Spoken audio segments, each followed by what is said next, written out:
It is time for America to take the next steps. Today, I announce a new plan to explore space and extend a human presence across our solar system. We'll make steady progress. One mission, one voyage, one landing at a time. NASA is going back to the future.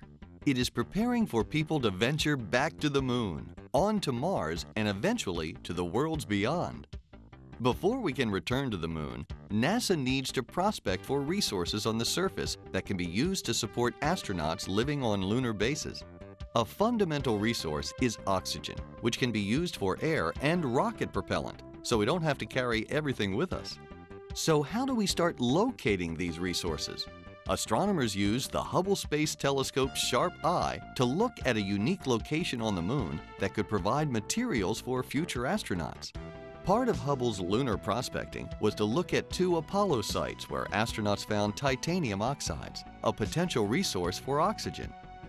So Hubble Vision, with its ultraviolet eyes and its massive, if you will, light-gathering capabilities, offering resolution at the moon at the scale of half a soccer field, that's better than most of our planetary orbiters achieve in these kinds of methods. So Hubble combines high-resolution vision, imaging as we call it, with this new ultraviolet unexplored part of the spectrum to look for these unique materials. Hubble took images of the Apollo 15 and Apollo 17 landing sites in ultraviolet and visible light. When viewed, the Apollo 17 site was the most unique site for a comparison with the Aristarchus Plateau, which Hubble also viewed.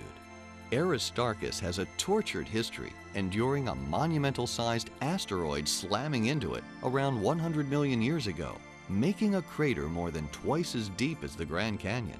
A few billion years earlier, lava flows and volcanic ash deposits covered the area with glassy materials that are similar to some of the Apollo sites. Most of the moon is covered with, if you will, we call it the regolith. It is the pulverized rock debris and other stuff that's been lying there, born by the cosmic collisions that made the cratered lunar landscape. In that soil, where we've sampled it with the human beings of the Apollo voyages, we see some interesting ingredients that are enriched in titanium dioxide, a substance which on Earth is relatively rare, captured in some types of rocks, and that happens to be a substance where it's relatively easy, energy-wise, to liberate the oxygen from the bond with the metal, the titanium, and use it.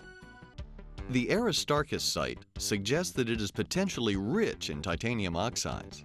NASA will next look at other lunar areas that may be good places to go for these resources. However, the moon has as much surface area as the continent of Africa. What we have looked at so far would be about the size of a huge ranch in Montana. Hubble has opened our eyes to the beginnings of prospecting the moon's rich and diverse landscape. The telescope's observations are blazing a trail for future expeditions, such as NASA's Lunar Reconnaissance Orbiter, planned for 2008. Space is the environment we have to learn to live with, be safe from, venture into to gain its valuable resources, some of which may be energy-rich, some of which may tell us about our own origins. There's many different things. And ultimately, becoming spacefaring will allow us, as needed, to learn how to escape this planet if we need to, and move beyond. As NASA journeys farther into the final frontier, Hubble's vision is contributing to this bold, exciting, and ambitious vision of space exploration. With the experience and knowledge gained on the moon, we will then be ready to take the next steps of space exploration, human missions to Mars and to worlds beyond.